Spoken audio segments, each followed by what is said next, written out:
तो नमस्कार, मेरा नाम रविराज है। दोस्तों, आजकल एमटीएफ मार्जिन ट्रेडिंग फैसिलिटी के ऊपर ज्यादा लोग ट्रेड कर रहे हैं, लेकिन इसकी कुछ अच्छी बातें और कुछ बुरी बातें, इसकी असली जो सच्चाई है वो हम इस वीडियो में देखेंगे। तो इसकी असली जो सच्चाई है वो बहुत ही डेंजर है। आपके समझ में नहीं आएगा, जब आप इसके जाल में फंसोगे तब आपका जो पोर्टफोलियो है, जो अभी जो है इन्वेस्टमेंट किया वाला, वो भी निकल सकता है। क्या है ऐसी बातें जो हम इस वीडियो में देखेंगे। दोस्तों, मैं कभी भी आपको जो ये रिस्क फैक्टर बोलता हूँ, ये बोलता हूँ तो आपको नेगेटिव लगता होगा, लेकिन मैं खुद भी ट्रेड करता हूँ। लेकिन कैसा है, आपको जो बातें हैं, जो जिसकी सच्चाई है, वो आपके पास लाना मेरा काम है, क्योंकि आप मुझे फॉलो करते हैं। तो देखिए दोस्तों, पहला है रिस्क। जो एमटीएफ में आप लिवरेज लेते हो उसमें 5x आपको लिवरेज मिलता है। तो फर्स्ट है रिस्क। रिस्क जो आपकी बढ़ के, जो अभी नॉर्मल आप डिलीवरी में शेयर्स लेते हैं तो आपकी रिस्क जो है टाइम ही रहती है, और अगर आप एमटीएफ में ट्रेड लेते हो तो रिस्क जो है आपकी 5x हो जाती है। दूसरा, जो रिस्क जैसी बढ़ती है, समझो वैसा आपका प्रॉफिट भी बढ़ सकता है। जैसे कि यहाँ 1 लाख से ट्रेड लिया है, वो आपको लीवरेज मिलेगा 4 लाख, और कुछ कुछ इसमें 3 लाख मिलेगा। तो आपका ओवरऑल जो रिस्क हो गया वो 5 लाख के ऊपर हो गया। तो जो आपको प्रॉफिट होगा वो 5 लाख के ऊपर होगा, और जो लॉस होगा तो वो भी 5 लाख के ऊपर होगा। समझो इन केस आपने अभी ये शेयर्स लिया XYZ, और वो आपका 5 लाख के, वो वहां पे आपको 5% रिटर्न मिला। अगर आपको 5% रिटर्न मिला तो आपका जो प्रॉफिट है वो 25,000 हो जाएगा, और अगर आपका लॉस हो गया तो वो भी 25,000 हो गया। ऊपर से जो चार्जेस है वो हम आगे बात करेंगे उसके बारे में। तो आपका जो इनिशियल कैपिटल है वो है 1 लाख, और वहां से आपका जो लॉस है वो हो गया 25,000 यानी 25,000। तो आपका जो इनिशियल कैपिटल पे ओवरऑल जो लॉस हुआ वो 25% हो गया, और अगर प्रॉफिट होता तो भी 25% ही होता।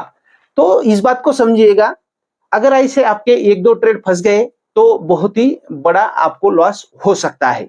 तो ये फैक्टर आप एमटीएफ में जब भी पोजीशन बनाते हैं तो आपके ध्यान में होना जरूरी है। आपने ट्रेड लिया, उसके बाद हर कोई स्टॉक, अभी तक मेरा तो अनुभव है, जब भी मैं कोई ट्रेड लेता हूं या कोई डिलीवरी में बाय करता हूं, स्विंग करता हूं, पोजीशन करता हूं, तो वो स्टॉक नीचे चला जाता है। वो नीचे चला गया और साइडवेज रहा, बहुत दिनों तक साइडवेज रहा। तो वहां पे वो जो एमटीएफ है वो कोई फैसिलिटी नहीं, आपको उसके ऊपर लोन देना पड़ता है।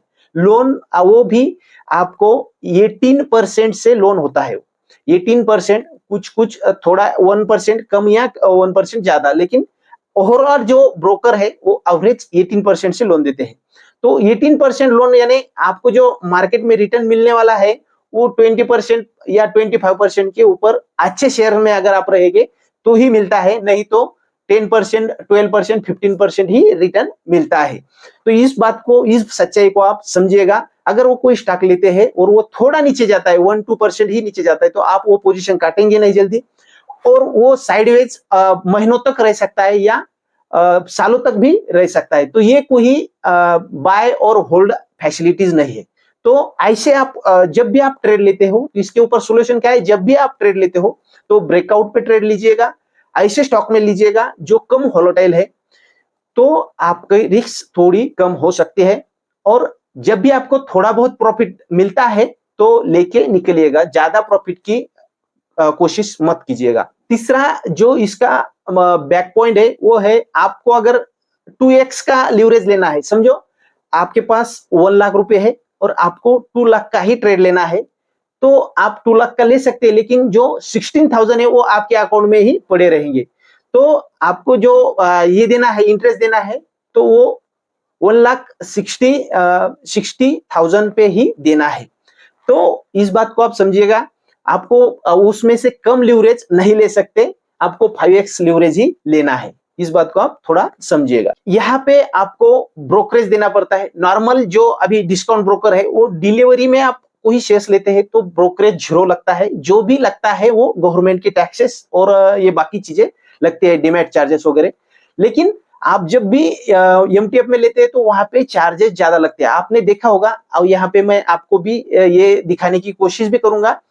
तो यहाँ पे आपको ब्रोकरेज भी देना पड़ेगा, उसके अलावा क्या देना पड़ता है, प्लेजिंग चार्जेस, अनप्लेज चार्जेस, जो आपको 17 रुपीज के आसपास लगते हैं।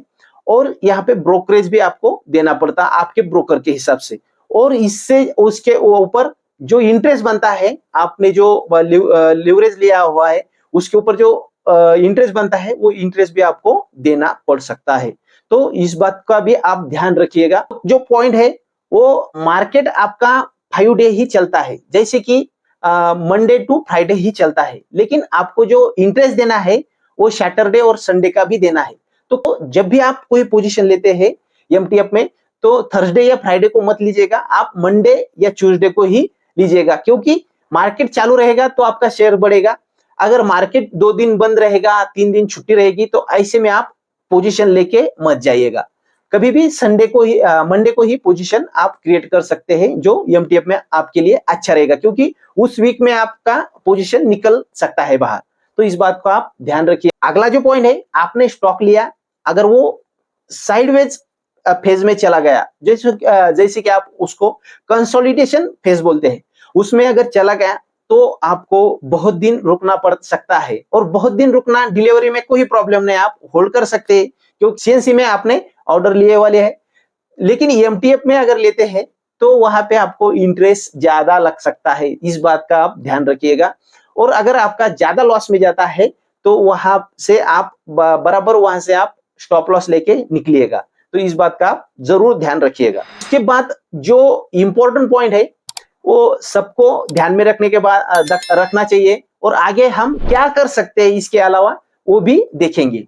तो अगर आपने स्टॉक लिया, वो दूसरे दिन गैप डाउन हुआ, आप बोलेंगे गैप अप भी हो सकता है। अगर गैप अप हुआ तो आपका फायदा होगा ही, क्योंकि हम जो ट्रेड लेते हैं वो फायदे के लिए लेते हैं। लेकिन हर बार आपका ही मार्केट सुनेगा या वो स्टॉक सुनेगा, ये हो ही नहीं सकता, क्योंकि 50 बार आपका सुनेगा, 25 बार साइडवेज चले जाएगा, 25 बार वो दूसरे का भी सुन सकता है। तो इस बात को आप समझिएगा, मार्केट में गारंटेड चीज कोई नहीं होती, इसलिए रिस्क ध्यान में रखना जरूरी है। दूसरे दिन वो गैप डाउन हुआ, अगर गैप अप हुआ तो आपका प्रॉफिट होने वाला है, उसमें कोई दो राय नहीं है। और आपका वो गैप डाउन हो गया दूसरे दिन, और गैप डाउन होने के बाद आपके अकाउंट में उतना फंड होना जरूरी है। अभी आपने समझो आपके अकाउंट में अभी 2 लाख रुपीज है, और वहां पे आपने 5x का मार्जिन लेके 10 लाख का यहाँ पे आपने एमटीएफ में ट्रेड लिया। तो 10 लाख का ट्रेड लिया, तो आप जब भी 5x जितना मार्जिन लेते हैं उसमें से कम 10% तो भी आपका कैश वो अकाउंट में होना जरूरी है। समझिए कैसे, अभी आपने 2 लाख का ट्रेड लिया एमटीएफ में, तो वो हो जाता है 10 लाख का। 10 लाख का अगर दूसरे दिन मार्केट गैप डाउन हुआ, वो स्टॉक पर्टिकुलर गैप डाउन हुआ, तो समझो 5% गिर गया। तो 5% गिरने के बाद वो होगा 50,000 आपका लॉस होगा नहीं, क्योंकि आपने अभी तक बुक किया नहीं। वो हो सकता है उसके बाद वो नीचे ना जाए, ऊपर चला जाए, लेकिन वो आपको 50,000 माइनस आपका जो वहां पे कैश है वो दिखाएगा।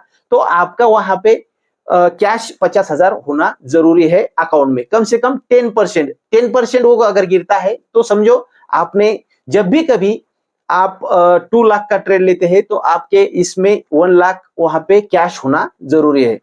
या बाजू में भी हो सकता है, आप डाल भी सकते हैं, बाजू में रहेगा तो भी चलेगा, लेकिन आपके पास वो कैश होना जरूरी है। नहीं तो ब्रोकर क्या करेगा, ब्रोकर तो वहां पे वो इंटरेस्ट छोड़ने वाला नहीं या ब्रोकरेज छोड़ने वाला नहीं। वो दूसरे दिन जैसे मार्केट ओपन होता है, तो वो वहां पे सीधा मार्केट रेट से आपकी जो पोजीशन है स्क्वायर अप करेगा, क्योंकि आपका ऑलरेडी अनप्लेज हुआ है और वहां पे उसको ऑथराइज है। तो वो सीधा आपका मार्केट रेट से सेल करेगा, चाहे वो उसके बाद 2% ऊपर नीचे क्यों ना चला जाए, नीचे भी चला गया 2%, तो भी वहां पे उसको क्या लेना है, आप नुकसान जो होगा वो आपका होगा। तो ये इस बात को समझिएगा, कभी भी वहां पे कैश रखिएगा मार्केट आप जब भी एमटीएफ में ट्रेड लेते हैं।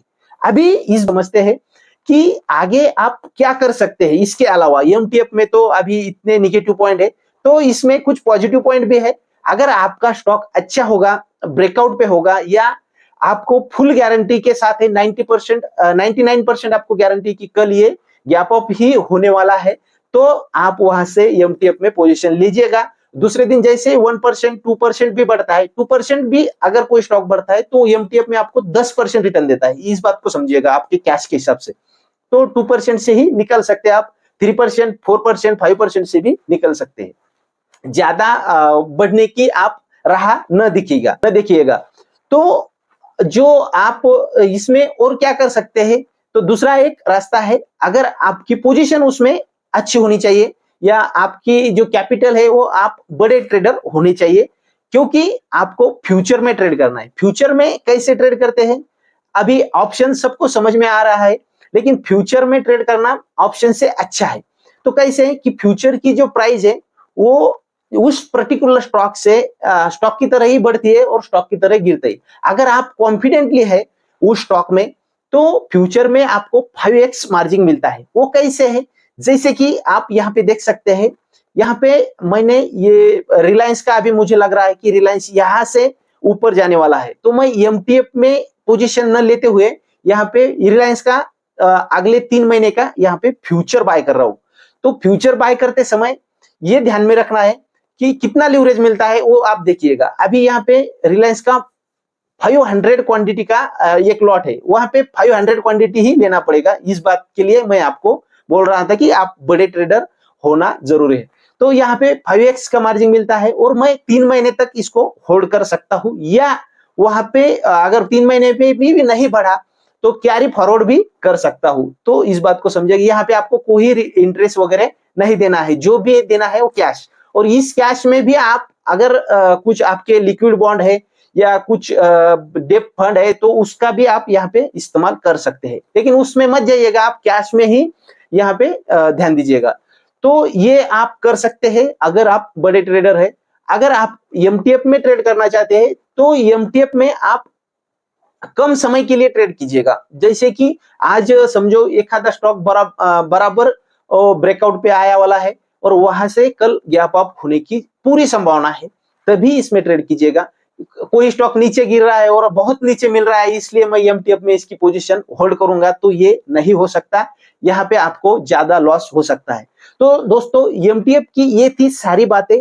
इसी तरह आपको इस चैनल पे बहुत सारा मार्केट का नॉलेज मिलेगा, तो इस चैनल को सब्सक्राइब करके रखिएगा। अगली सीरीज आपको बहुत सारे जो बातें हैं वो आपसे शेयर करेंगे। तो मिलते हैं नेक्स्ट वीडियो में, तब तक के लिए जय हिंद।